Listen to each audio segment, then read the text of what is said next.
Para jamaah, pada kesempatan pada Jumat ini khatib menjelaskan tentang pentingnya menjaga lisan. Ma'asyiral muslimin, terlalu banyak terjadinya pembunuhan, retaknya persaudaraan, perpecahannya sesama kita karena gara-gara lisan. Nabi sebenarnya telah mengingatkan kepada kita semua, salamatul insan fi lisani wa yadi. Keselamatan manusia sangat tergantung lisan dan tangannya. Lisan kata-kata, mulut. Ada ungkapan, lidah ini tidak bertulang, tapi kalau mengeluarkan kata-kata bisa lebih tajam dari pedang, bisa terjadinya pembunuhan. Para jamaah rahimakumullah, Allah Subhanahu wa taala telah mengajarkan kepada kita, falyakul khairon aw liyasmut, berbicaralah yang baik atau diam. Ada ungkapan, sesulit-sulitnya belajar bicara, jauh lebih sulit belajar diam. Oleh karena itu, para jamaah rahimakumullah, kalau kita ingin selamat, maka harus mampu menjaga lisan. Dalam hadis yang telah khatib bacakan tadi, mengapa Nabi mensejajarkan lisan dengan tangan? Ternyata kalau guru-guru kita dulu, orang-orang tua kita, selain menjaga lisan, menjaga tangan, katanya kalau mukul anak jangan di tempat yang mematikan. Begitu juga mukul istri, karena seorang suami atau seorang ayah boleh memukul anak kalau anak itu misalnya tidak sholat dalam usia 10 tahun, tapi tetap di tempat yang tidak membahayakan. Misalnya kaki, zaman dulu guru-guru kita telapak tangan. Istri juga boleh dipukul kalau nuzus, tapi tetap bukan tempat yang membahayakan. Para jamaah, ternyata tangan yang dimaksud Nabi hari ini sudah bisa terjawab. Tangan kita ini ternyata sama dengan lisan kita. Apa itu? Ngetik WA, Facebook, media sosial. Dulu yang sering ribut itu lisan, sekarang sudah berubah menjadi tangan. Makanya di rumah kita kalau ada 5 orang, dulu gaduh karena lisannya yang bekerja.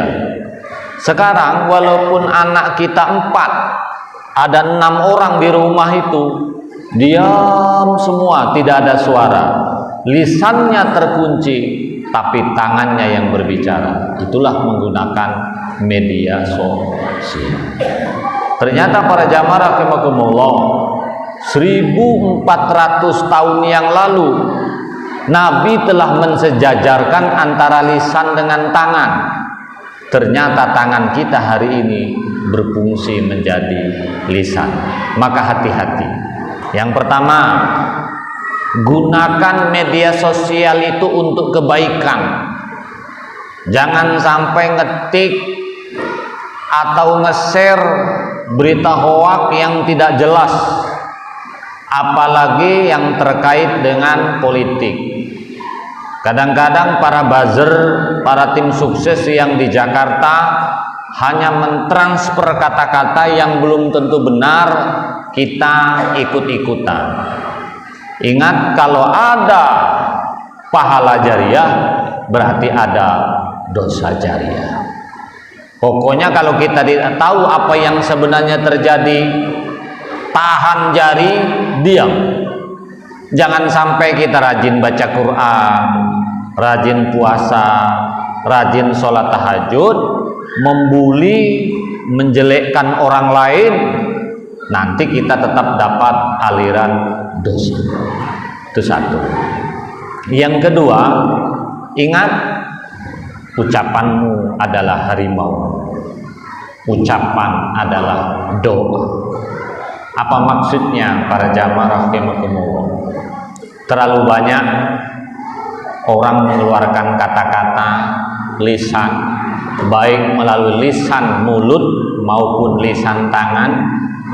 Ucapanmu adalah harimau yang menjadikan kita diterkam oleh harimau yang kita buat sendiri, yaitu masuk penjara dan lain segala macam. Ucapanmu adalah doa. Makanya kita walaupun punya anak tidak baik, punya istri tidak baik, punya saudara tidak baik, positive thinking jauh lebih baik. Jangan sampai kita ini suudon, tetaplah husnudon. Kenapa? Ucapan itu adalah doa. Misalnya anak kita nakal, tiap hari kita ngomong nakal terus, lama-lama anak itu jadi nakal beneran.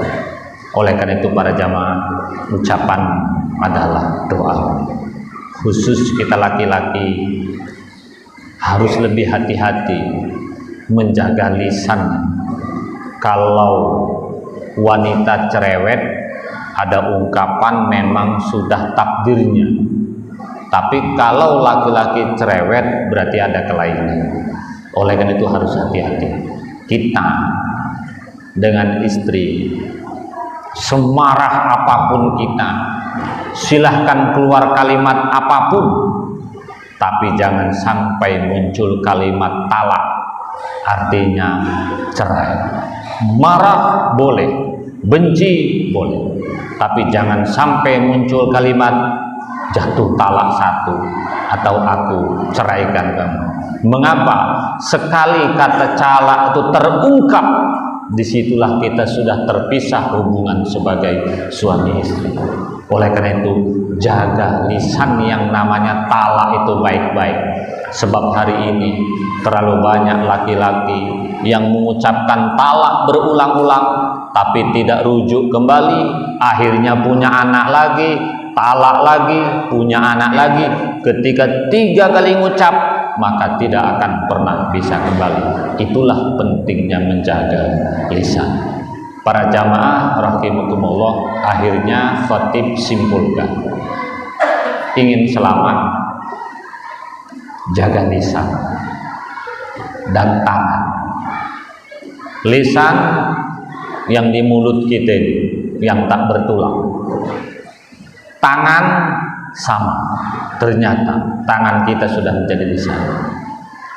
Dengan lisan dan tangan bisa mendatangkan uang, tapi dengan lisan dan tangan juga bisa mendatangkan bencana.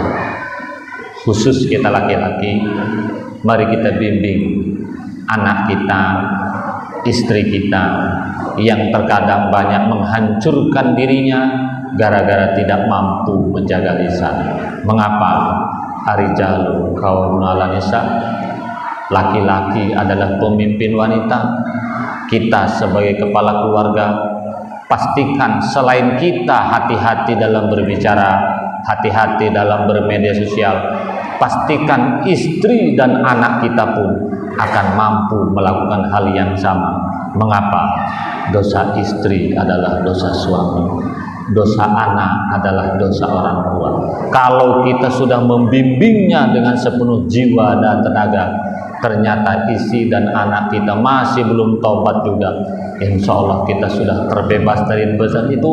Kenapa? Karena kita sudah melakukan ikhtiar maksimal. Demikian khatib menyampaikan tema khutbahnya. Mudah-mudahan dapat dimengerti dan dapat diamalkan dalam kehidupan sehari-hari. Amin ya rabbal alamin.